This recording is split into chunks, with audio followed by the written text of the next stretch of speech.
Thank you all for coming. I am not going to speak for very long. I want to be very clear. First, let me thank God for bringing us this far. You can see my family here. We have been through a lot of trauma.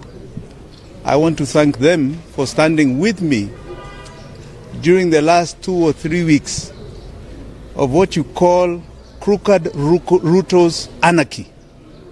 Crooked Ruto's anarchy.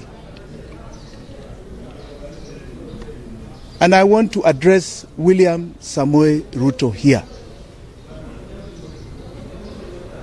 The courts today have upheld the constitution of this country. And you seem to be trying to live in an era that has long passed. William Ruto, why do you fear me? If you fear me, be a man. Come and deal with me properly, kiwanjani ya siasa. Not in my home, terrorizing my family, and not in these courts with trumped up charges. You are afraid that we are redefining the politics of this nation. We are moving away from a myopic tribe and region. Your useless kutenga and lies.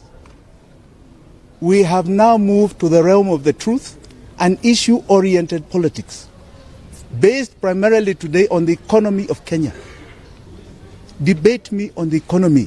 Don't try and create criminality in your muck. I'm not going to join your pigsty. It is a pigsty. William Ruto, know today I am coming for you because I believe Ruto must go. Asante sana.